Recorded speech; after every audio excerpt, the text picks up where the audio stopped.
सभी बच्चों पर शिक्षा को कंपल्सन किया और जो मौलाना अबुल कलाम आजाद थे इनको 1986 के बाद भारत रत्न अवार्ड से सम्मानित किया गया था।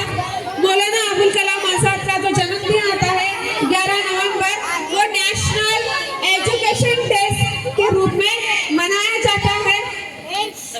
जब हम सर्च करते हैं बहुत सारी बातें, तो बहुत सारी मुस्लिमों की बातें जो है या तो छुपाई जाती है या तो दबाई जाती है। हमें वो सारी चीजों के बारे में मालूम होना बहुत ज्यादा जरूरी है। आज 15 अगस्त है। आज के दिन ध्वजारोहण कहते हैं। रोहन मतलब चढ़ाना। आज के दिन झंडे को चढ़ाया जाता है, नीचे से ऊपर लिया जाता है। और आज के दिन लाल किले पर पंतप्रधान मतलब प्राइम मिनिस्टर के हाथों से झंडा ऊपर चढ़ाया जाता है और 26 जनवरी को झंडा फहराया जाता है, लहराया जाता है। वो प्रेसिडेंट के हाथों से फहराया जाता है। ये ऐसा क्यों? आज के दिन पंतप्रधान क्यों और 26 जनवरी को प्रेसिडेंट क्यों? आज प्राइम मिनिस्टर के हाथों से और 26 जनवरी को प्रेसिडेंट के हाथों से, क्योंकि आज के दिन हमें आजादी मिली थी। अंग्रेजों का ध्वज नीचे आया था और हमारा ध्वज ऊपर गया था। इसलिए आज ध्वज का रोहन होगा, ध्वज को चढ़ाया जाएगा। और पंतप्रधान जो होते हैं, मतलब जो प्रधानमंत्री होते हैं, वो राजनीतिक प्रमुख है, इसलिए आज उनके हाथों से झंडा रोहन होता है। और 26 जनवरी जो होते हैं वो प्रधान होते हैं संवैधानिक, मतलब घटना के जो कानून लिखा है उसके प्रमुख होते हैं प्रेसिडेंट। इसलिए उनके हाथों से 26 जनवरी को झंडा फहराया जाता है। दूसरी बात, अगर हम सर्च करते हैं कि झंडा बनाया किसने, तो ज्यादातर वेंकैया पिंगली का नाम आता है। वेंकैया पिंगली। तो जब आजादी के पहले बहुत रैली निकाल रहे थे, मोर्चे निकाल रहे थे, तो जो कांग्रेस की पार्टी सबसे पहली पुरानी कांग्रेस की पार्टी 1800 की भी पहली बनी हुई पार्टी है और उसके थर्ड कमेटी के अध्यक्ष बनाए थे मौलाना अबुल कलाम आजाद और 1940 में उनको कांग्रेस पार्टी का अध्यक्ष भी बनाया गया था।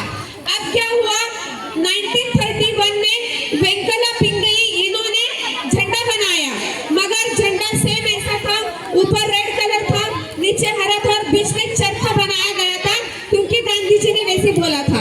अब देश को आजादी मिली, अंग्रेज लोग चले गए, अब हमको पूरे देश का झंडा चाहिए था।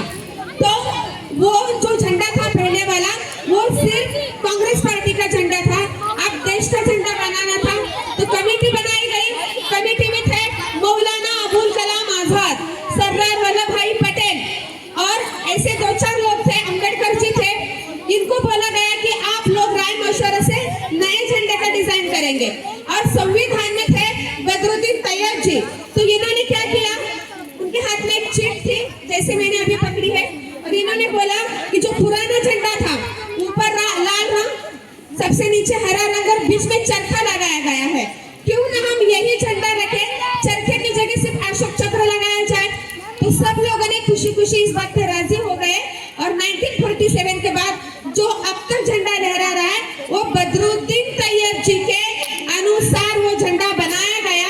और जब सब लोग राजी हो गए तब बदरुद्दीन तैयब जी ने कहा, मगर ये आइडिया मेरा नहीं है, हमारी बीवी सुरैया तैयब जी इनका है, इसलिए झंडा जो बनाया सुरैया बदरुद्दीन तैयब जी इन्होंने झंडा बनाया है। झंडे का जो बनाया मतलब क्या, जो डिजाइन है सुरैया बदरुद्दीन तैयब जी इन्होंने बनाया। आसिफ अली का नाम भी बहुत कम लोग जानते होंगे।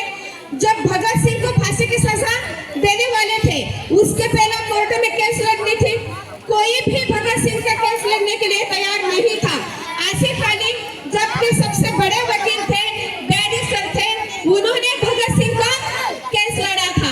तो आप बताओ कि आजादी में सबसे ज्यादा पार्टिसिपेंट तो मुसलमानों का रहा है। और एक मुस्लिम क्रांतिकारी थे 1920 में, उन्होंने गांधी जी को महात्मा नाम से बुलाया गया था। तब से लेकर अब तक पूरी दुनिया में गांधी जी महात्मा नाम से जाने जाते हैं। तो गांधी जी को ये जो लक़्ब दिया गया है मुस्लिमों के जरिए दिया गया है। दूसरी बात, जो बाबरी मस्जिद का किस्सा हुआ था, मौलाना अबुल कलाम आजाद ने बोला कि ये जो केस है इसको कोर्ट में लेके जाए, और तब वो केस मतलब दाखिल हो गई और कोर्ट में मुकदमा चला। दूसरी बात, खान अब्दुल गफ्फार खान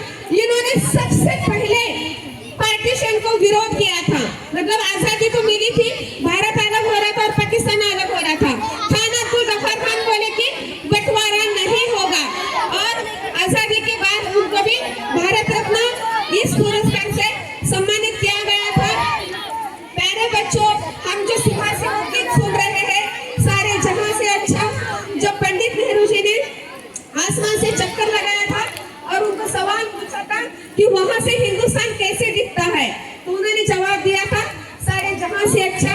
ये गीत जब गाया जाता था समूह में तो सारे देशवासियों में स्वतंत्रता की, आजादी की, देशभक्ति की, देश प्रेम की एक लहर से दौड़ाती थी। इसके जो आखिरी 4 लाइनें हैं मैं उतनी बोल के अपना स्पीच खत्म करूंगी। किसने लिखा सारे जहां से अच्छा? किसने लिखा? मैंने अभी बताया किसने लिखा। ओके, सारे जहां से अच्छा मोहम्मद इकबाल ने लिखा। कुछ बात है, ध्यान से सुनना, कुछ बात है हस्ती मिटती नहीं मिटाने से, कुछ बात है हस्ती मिटती नहीं मिटाने से, सदियों रहा है दुश्मन